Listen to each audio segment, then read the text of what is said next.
Hello, good morning, students. Today I am going to start Chapter 4 The Rise of Assertive Nationalism. In this chapter, we will study reasons for the growth of assertive trend in freedom struggle. क्यों assertive nationalism आया? What are the causes behind the rise of assertive nationalism? We will study the reasons, that is famine and plague, international events, deteriorating economic condition, ill treatment of Indians in South Africa, the repressive policy of Lord Curzon, and partition of Bengal. Split in Congress, this is another topic we will study. Belief, objectives and methods of assertive nationalists, their belief, their objectives, how they were doing their work, their program, method of struggle, their policies, we will study in this chapter. Achievements of assertive nationalist, क्या उन्होंने achieve किया? Differences between early nationalist and assertive nationalist, belief in differences in belief, differences in objectives, differences in method. Early nationalist और assertive nationalist में दोनों में difference क्या था? Early nationalist जो we have already studied in lesson 3 and assertive nationalist which we will going to study in this lesson. इन दोनों में डिफरेंस क्या था? इनके काम में क्या डिफरेंस था? इनका फेथ में क्या डिफरेंस था? इनके मेथड्स कितने डिफरेंट थे? आइडियोलॉजी कितनी डिफरेंट थी? Contribution of major assertive nationalist, we will study about the contributions of major assertive nationalists, like we already studied in the previous chapter contributions of early nationalists. Same we will study contributions of assertive nationalist, which is Bal Pal Lal Bal Pal, बाल गंगाधर तिलक, बिपिन चंद्र पाल, लाला लाजपत राय. इन तीनों के हम लोग contributions पढ़ेंगे इस chapter में. The period between 1905 and 1918 saw the growth of assertive nationalism in India politics. From almost the beginning of the national movement, a school of assertive nationalism had existed in India. This school represented by leaders like Raj Narayan Basu, Ashwini Kumar Datta in Bengal and Vishnu Shastri Chiplunkar in Maharashtra. Most outstanding representative जो school के थे वो बाल गंगाधर तिलक थे. मतलब कि 1905 और 1918, 1905 और 1918 का जो दौर था वो राइज ऑफ assertive nationalism का दौर था इंडियन पॉलिटिक्स में. तो बाल गंगाधर तिलक ही आउटस्टैंडिंग रिप्रेजेंटेटिव थे इस assertive nationalism के स्कूल में. At the dawn of the 19th century, this school of assertive nationalists found a favorable political climate. Outstanding assertive leaders, बहुत अच्छे assertive leaders निकल के बाहर आए. वो हैं Bipin Chandra Pal, Lala Lajpat Rai and Aurobindo Ghosh. They came forward to lead the second stage of national movement. तो ये national movement जो आज़ादी की लड़ाई थी, freedom struggle था, इसका second stage आया. बिपिन चंद्रपाल, लाला लाजपत राय और औरोबिंदो घोष आगे आए. Which is known as era of assertive nationalism. Era means time. तो अब ये समय आ गया second stage of national movement जिसको assertive nationalism का दौर कहते हैं. There were several reasons for the growth of assertive trend in freedom struggle. कुछ वजह है जिसकी वजह से ये assertive nationalism आई. ठीक है. अब we will study the reasons for the growth of assertive trend in freedom struggle. First, famine and plague. तो ये फेमिन और प्लेग कैसे बढ़ावा देता है assertive nationalism का? In 1896 to 1907 famines raged in Uttar Pradesh. Famine था उत्तर प्रदेश में, बिहार में, मध्य प्रदेश में एंड बॉम्बे में. In Madras presidencies, the outbreak of plague and cholera. तो मद्रास तरफ प्लेग और कॉलेरा हो गया था जिसकी वजह से और गरीबी छा गई लोगों के अंदर. ठीक है. A famine commissioner was appointed by the British. बात को समझिए यहाँ पे. फेमाइन कमिश्नर जो थे वो ब्रिटिश गवर्नमेंट के द्वारा अपॉइंट हुए थे. ठीक है. And he whilst the report of the commission was still under consideration of the government, famine once again stalked through the major portions of the Bombay Presidency, Madhya Pradesh, the Punjab and Rajputana. The question of relief during famine had been discussed from various angles, but nothing was done to ensure that famines would not occur in future. इस बात को समझिए. Famine commission जो appoint हुआ था वो British government के द्वारा हुआ था. जब कमीशन अपने इस गवर्नमेंट को रिपोर्ट कर रही थी, मतलब कि फेमाइन के बारे में डिस्कस कर रही थी, और काफ़ी सारी पोर्शंस जो बॉम्बे प्रेसिडेंसी, मध्य प्रदेश, पंजाब, राजपुताना, जहाँ जहाँ फेमाइन हुआ है उसके बारे में रिलीफ देने के लिए डिस्कस कर रही थी, बहुत हर तरह से, हर एंगल से. लेकिन डिस्कशन सिर्फ हुआ है, काम कुछ नहीं हुआ है. तो कुछ किया नहीं गया है कि फेमाइन को रोका जाए या बाद में फेमाइन ना हो, कुछ नहीं किया गया. The evil economic consequences of the British rule were symbolised in the eyes of the people. लोग देख रहे हैं, लोगों ने समझा कि ये डिजास्टर्स फेमाइन हो गया और कोई मदद नहीं हुई. Government did not take any proper steps to help the people. On the other hand, it wasted a huge amount. वही जगह, उसी समय, at the same time, इतना पैसा खर्चा किया गया silver jubilee celebration of queen Victoria association में. This made people lost faith in constitutional agitation and made them bold and definite. Yes, एक तरफ फेमाइन से लोग मर रहे हैं, कोई गवर्नमेंट ने स्टेप्स नहीं लिए, वही जगह इतना ह्यूज अमाउंट वेस्ट हुआ silver jubilee celebration of queen Victoria का एसोसिएशन वेलकमिंग में. इससे लोगों का विश्वास कॉन्स्टिट्यूशनल गवर्नमेंट पे एकदम छूट गया, मतलब खत्म हो गया. The Chapekar brothers killed the British plague commissioner mister Rand and were arrested. तो चापिकर ब्रदर्स ने ब्रिटिश प्लेग कमिश्नर को मार दिया, मिस्टर रैंड को, और वो अरेस्ट भी हो गया. इनफैक्ट सोल्जर्स जो अपॉइंट थे द्वारा ब्रिटिश के द्वारा, जो प्लेग में काम कर रहे थे अफेक्टेड एरियाज में, they were behaved like a gang of invaders. They were insulting woman. ठीक है, वो औरतों को इंसल्ट कर रहे थे.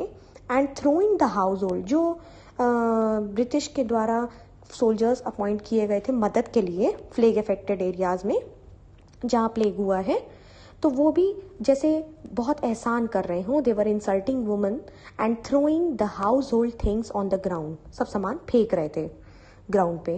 The government did not take proper steps to help the people. Government ने कुछ नहीं किया लोगों की मदद के लिए. ड्यूरिंग द 1896 तभी तिलक ने अर्ज किया मतलब रिक्वेस्ट किया फेमेन स्ट्रिकन पेजेंट्स, फार्मर्स जो महाराष्ट्र के थे, कि अब हम लोग लैंड रेवेन्यू नहीं देंगे क्योंकि हमारी फसल फेल्ड हो गई है. अथॉरिटीज ने अरेस्ट कर लिया उनको इन 1897 में ऑन द चार्ज. और किस ग्राउंड्स में? क्योंकि वो हेट्रेड क्रिएट कर रहे हैं लोगों के अंदर अगेंस्ट द गवर्नमेंट. तो तिलक ने अर्ज किया है, तिलक मतलब on the charge of spreading hatred against the government के खिलाफ आप लोगों को भड़का रहे हैं, इसीलिए तिलक को अरेस्ट कर लिया गया थ्रू हिज न्यूज. और वो भड़का कैसे रहे थे? तिलक का एक पेपर था केसरी नाम का, तो उसके द्वारा वो लोगों को अर्ज कर रहे थे कि फसल खराब हो गई है, महाराष्ट्र के जो भी फार्मर्स हैं जो फेमाइन फेस करे हैं वो लैंड रेवेन्यू ना दें अगर उनकी क्रॉप्स फेल्ड हो गई है. Thus the calamities of the people, the unjust policy of the British and the imprisonment of Tilak collectively contributed to the rise of aggressive nationalism. ये तीन चीज़ें जो ये लोगों के साथ इतना बुरा बर्ताव हुआ है, पॉलिसी जो ब्रिटिश फॉलो नहीं कर रही है, जो बिल्कुल हेल्प नहीं करी है, और इस तरीके से तिलक का अर्ज करना, और बाद में तिलक जब जेल जाते हैं 1897 में तो लोग और गुस्सा आ जाते हैं, जिसकी वजह से एग्रेसिव नेशनलिज्म बढ़ गया. आप ये देख सकते हैं, you all can see in this figure 4.3 queen's jubilee celebration by the company, by the East India company, means by the British government. कितना वेलकम कर रही है, कितना पैसा खर्चा हुआ है. क्वीन का वेलकमिंग सेलिब्रेशन हो रहा है. Next reason, the international events. Several international events which occurred during the period between 19th and early 20th century, this encouraged the growth of assertive nationalism in India. Revolutionary movements हुए हैं Ireland में, Russia, Egypt, Turkey and China, and the Boer that is South African of Dutch descent, war in South Africa.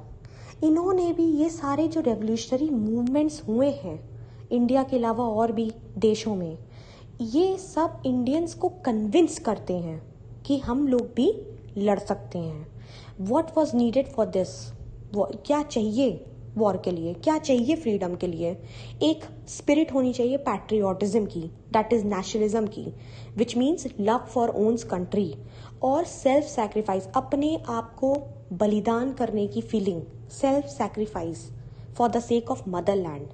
ये दो feeling होनी चाहिए और revolutionary movement आगे बढ़ जाएगा. तो बहुत सारे international events other than India और भी देशों में एजर्टिव नेशनलिज्म हो रहा था, जिसकी वजह से इंडिया में भी एजर्टिव नेशनलिज्म का बढ़ावा और कन्विंस्ड इंडियंस हो गए हैं. The rise of modern Japan after 1868 showed that a backward Asian country could develop itself without Western control. तो जापान मॉडर्न इतना तेज राइज हुआ आफ्टर 1868, जिसकी वजह से ये पता चलता है, मतलब दिस प्रूव्स कि एक बैकवर्ड एशियन कंट्री बिना किसी वेस्टर्न कंट्रोल के खुद से डेवलप हो गई.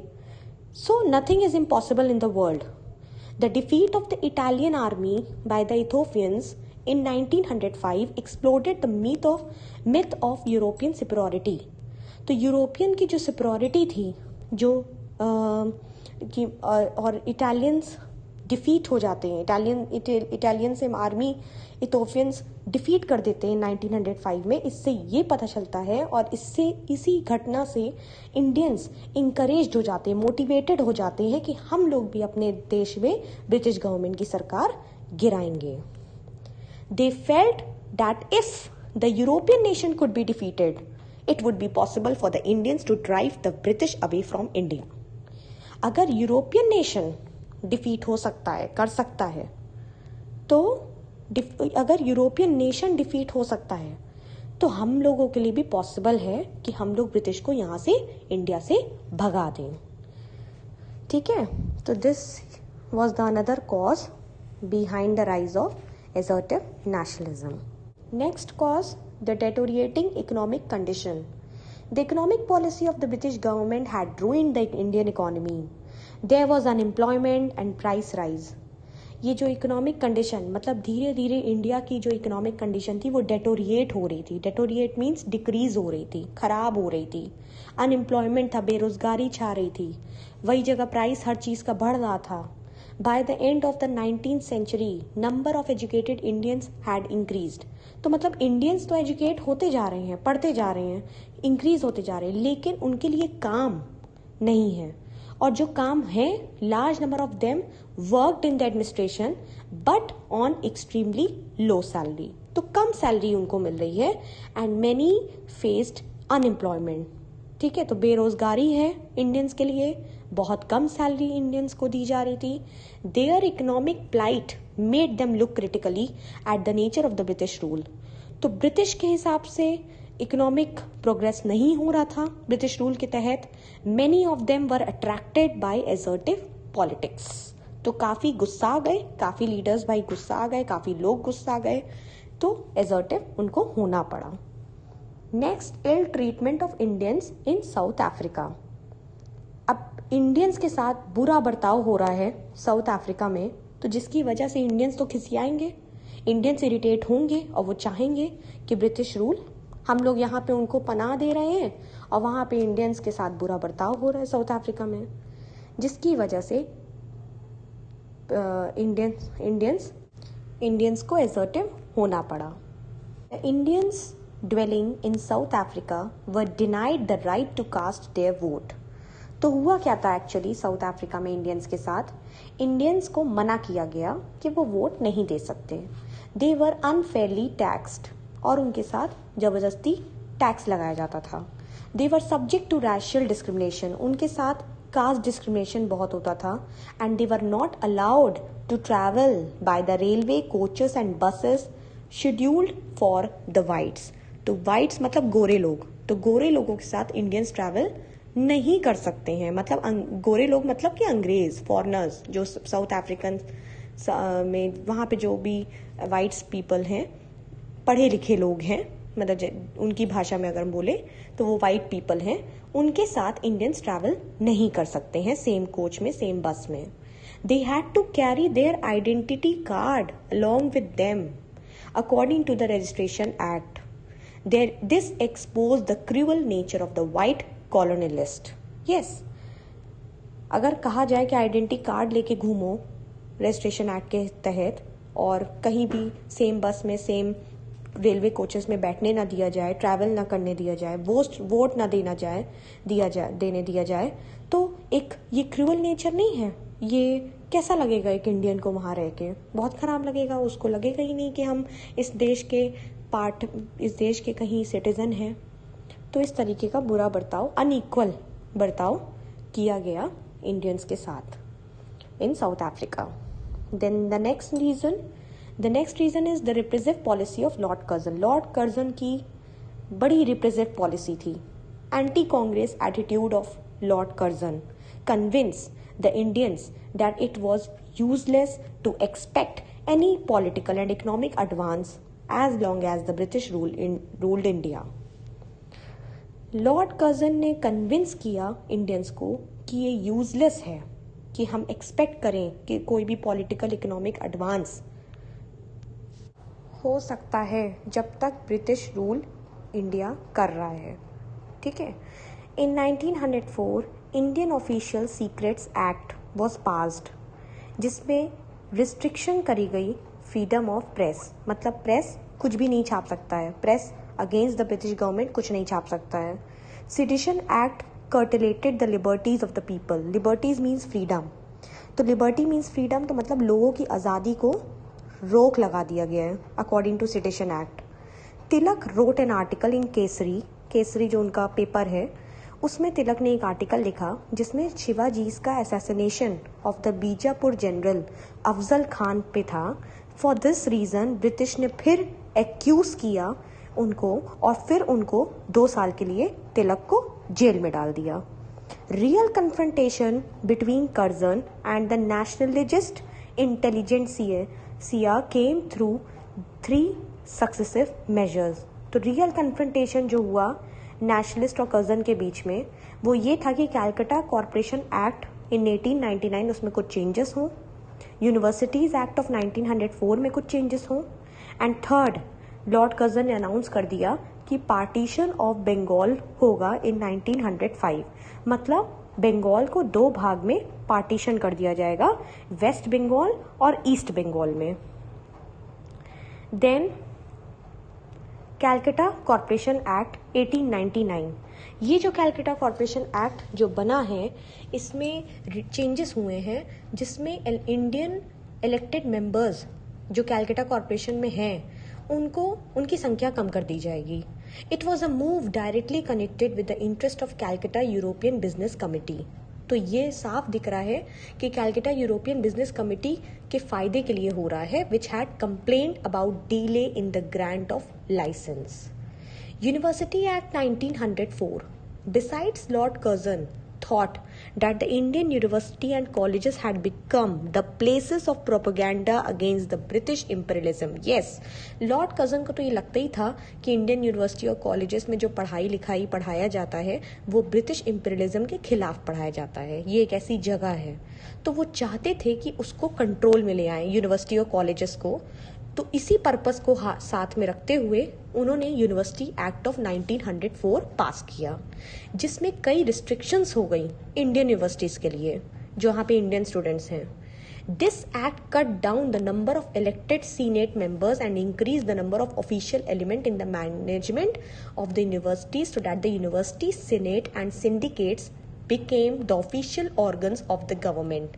अब आप बात को समझिए, इस एक्ट के थ्रू उन्होंने सीनेट मेंबर्स के इलेक्टेड मेंबर्स को कट कर दिया. संख्या उनकी कम कर दी और वही जगह ऑफिशियल एलिमेंट जो यूनिवर्सिटीज़ के मैनेजमेंट पार्ट में है उनकी ज़्यादा कर दी, ताकि वो यूनिवर्सिटीज़ को भी अपने कंट्रोल में, ब्रिटिश गवर्नमेंट के कंट्रोल में चला सकें और गवर्नमेंट की यह मेन ऑर्गन बन सके, क्योंकि मैनेजमेंट को वो कंट्रोल में कर सकते हैं। Educated Indians opposed the act. Educated Indians थे इस एक्ट के खिलाफ खड़े हुए, क्योंकि ये अनडेमोक्रेटिक है, ये गलत है। In fact, new official control on affiliation and grants in aid were liberally used from 1905 onwards to curb student participation in politics. तो स्टूडेंट भी पॉलिटिक्स में पार्ट्स नहीं ले सकते, इस तरीके का भी रूल आया कि मतलब कि ये आज़ादी, मतलब लिबर्टी काट दी गई, करब कर दी गई। Partition of Bengal, lord Curzon का सबसे अनपॉपुलर मेजर क्यों कहते हैं? क्योंकि लोग चाहते ही नहीं थे, तो वो पॉपुलर हुआ नहीं। वो बहुत ही गलत एक्ट था लॉर्ड कर्जन ने जो लिया था बंगाल का partition. On 20 July 1905 lord Curzon issued an order dividing the province of Bengal into 2 parts, that is eastern Bengal जिसमें आसाम है and western Bengal remain joined with Bihar and Odisha. Western Bengal तरफ बिहार और ओडिशा रहेगा। ठीक है, पार्टीशन ऑफ बंगाल इन 1905 जब पार्टीशन हो रहा था तो लोग इस तरीके से ट्रेन में बैठ के जा रहे थे, मतलब अलग अलग हो रहे थे। It was said that the existing province of Bengal was too big. कहा जाता है, उन्होंने कहा कि मतलब बंगाल बहुत बड़ा है, एफिशिएंटली कंट्रोल नहीं होता by a single lieutenant governor से। सो हमें पार्टीशन, मतलब उन्होंने पार्टीशन का एक्सक्यूज दिया कि बंगाल इतना बड़ा है, it is too big to efficiently control, तो ठीक से मैनेज नहीं हो पा रहा है, इट्स बेटर कि हम डिवीजन कर दें। तो लेकिन उनका रियल मोटिव क्या था? रियल मोटिव ये था कि वो नेशनलिज्म को क्रश कर रहे थे। वो बंगाल को 2 भाग में बांट के divide and rule policy apply कर रहे थे। While partition Bengal, Salimullah the nawab of Dhaka became the favorite of Curzon by his backing for the partition. So he was granted a huge government loan at a nominal interest. Salimullah जो नवाब थे ढाका के, वो काफी Curzon के पसंदीदा हो गए थे और उनको पार्टीशन से काफी फायदा हुआ कि अगर पार्टीशन प्रमोट करते हो तो ह्यूज गवर्नमेंट लोन मिलेगा बहुत ही कम इंटरेस्ट में। इसीलिए कर्जन का पर्पस ये नहीं था कि वो ठीक से मैनेज हो पाए। कर्जन का पर्पस ये था कि वो एक गैप क्रिएट कर पाए between the Hindu and Muslims of Bengal. हिंदू और मुस्लिम का पार्टीशन हो जाए, दोनों एक दूसरे के जान के दुश्मन बन जाएं, Hindu Muslims. The Indian nationalist pointed out that administrative efficiency could have been better secured by detaching the Hindi-speaking Bihar, Oriya-speaking Orissa from Bengal. तो मतलब इंडियन नेशनलिस्ट ने पॉइंट आउट किया कि एडमिनिस्ट्रेटिव एफिशिएंसी तो बेटर सिक्योर हो सकती है अगर आप हिंदी स्पीकिंग बिहार को, ओरिया स्पीकिंग ओडिशा को बंगाल से अलग करेंगे, मतलब बिहार के लोगों को अलग करेंगे, बिहार में चले जाएं, ओडिशा के ओरिया जो स्पीक करते हैं वो ओडिशा में चले जाएं बंगाल से। बंगाल को क्यों बांटे? बिसाइड्स लॉर्ड कर्जन, लेकिन लॉर्ड कर्जन ने तो फाइनलाइज कर चुका था कि पार्टीशन के लिए, तो उसने इग्नोर कर दिया ये सारे opinions. Thus the partition was a blow to the sentiments of the Bengalis and the anti-partition movement was launched on 7th August 1905. तो पार्टीशन तो वो डिसाइड कर ही चुके थे, तो वो पब्लिक ओपिनियन कहाँ लेंगे, वो कंसिडर करेंगे, तो वो इग्नोर कर रहे थे। तो पार्टीशन की हवा चलती रही। Bengalis they were irritated and they want to get free from British rule as soon as possible. So anti partition, अब पार्टीशन जब हो रहा है तो एंटी पार्टीशन मूवमेंट भी चलेगा ना, जिनको पार्टीशन नहीं चाहिए। तो पार्टीशन के खिलाफ मूवमेंट चला, वो है एंटी पार्टीशन मूवमेंट, जो 7 अगस्त 1905 में हुआ। Now the next, the split in the Congress. अब ये क्या है? 1907 में कोलकाता सेशन हुआ 1906 में of Congress, presided over by दादा भाई नारोजी, जहाँ पे फेमस रेजोल्यूशंस की बात हुई, पास हुआ स्वराज की बात हुई, स्वदेशी की बात हुई, बॉयकॉट की बात हुई, नेशनल एजुकेशन, ये 4 वर्ड में फोकस किया गया। इससे ये प्रूव हुआ कि अब एक मतलब नया पड़ाव लिया जा रहा है और अब कांग्रेस बहुत पॉपुलर हो जाएगा. You can see in this figure 4.7 Gandhi ji with Sardar Vallabhbhai Patel after the split of Congress in 1905 in Surat. Surat split भी कहते हैं. We can say Surat split in the Congress 1907 को हम लोग सूरत स्प्लिट भी बोलते हैं. दो the early nationalists were not satisfied with the new trend in politics, yet they had to pass their resolution. But they emphasizes that Swaraj should be attained through constitution. हाँ, nationalist जो थे वो लड़ाई तो करना नहीं चाहते थे क्योंकि उनको ब्रिटिश के ऊपर पूरा भरोसा था. उनका तो हम लोग बिलीफ और मेथड पढ़ चुके हैं लास्ट चैप्टर में. तो एजर्टिव नेशनलिस्ट उनका साथ नहीं देना चाहते. यहाँ पे एजर्टिव नेशनलिस्ट का जो फेथ था और जो अर्ली नेशनलिस्ट का जो फेथ था वो अलग अलग था. तो यहाँ पे एजर्टिव बिलीव करते थे that the Indians would not be able to attain swaraj. Assertive nationalist के जो लीडर्स थे वो ये बिलीव करते थे कि इंडियंस को तब तक स्वराज नहीं मिलेगा, तब तक फ्रीडम नहीं मिलेगा जब तक वो ब्रिटिश गवर्नमेंट के ऊपर प्रेशर नहीं डालेंगे. लेकिन अर्ली नेशनलिस्ट ऐसा करना नहीं चाहता था. तो एट द सूरत सेशन हुआ क्या, इंडियन नेशनल कांग्रेस डिस्प्यूट हो गया वहां पे. ठीक है, अब एक डिस्प्यूट ये हुआ कि प्रेसिडेंट के अपॉइंटमेंट पे हो गया कि प्रेसिडेंट कौन बनेगा. अर्ली नेशनलिस्ट ने सजेस्ट किया राज बिहारी घोष का नाम. वही जगह एजर्टिव नेशनलिस्ट चाहते थे कि लाला लाजपत राय बने प्रेसिडेंट कांग्रेस के. There was unpleasant quarrel and confusion between early nationalist and assertive nationalist. तो सेशन जब स्टार्ट हुआ ऑन 26 दिसंबर 1907 वहां पे फालतू में अनप्लेजेंट बेमतलब का क्वारल हुआ, कंफ्यूजन हुआ कि प्रेसिडेंट अपॉइंटमेंट के ऊपर. They got separated from each other और तभी अर्ली नेशनलिस्ट लीडर्स और एजर्टिव नेशनलिस्ट लीडर अलग अलग हो गए, स्प्लिट हो गए. कांग्रेस दो भाग में बट गया. For 9 years, yes children, for 9 years, 9 साल के लिए, 9 साल बाद फिर वो एक साथ होते हैं. The assertive were out of the Congress. और हुआ क्या कि assertive nationalist Indian national Congress से हट जाते हैं और एजर्टिव नेशनलिस्ट अब अलग से काम करेंगे, कांग्रेस के तहत नहीं करेंगे, आईएनसी के अंदर नहीं करेंगे. तो इस तरीके से assertive were out of the Congress. Now in the next video we will study belief, objectives and methods of the assertive nationalist. क्योंकि एजर्टिव नेशनलिस्ट अब कांग्रेस को छोड़ देते हैं. अब एजर्टिव नेशनलिस्ट जब कांग्रेस को छोड़ दिए तो उसके बाद वो कैसे काम करेंगे हम लोग नेक्स्ट वीडियो में पढ़ेंगे.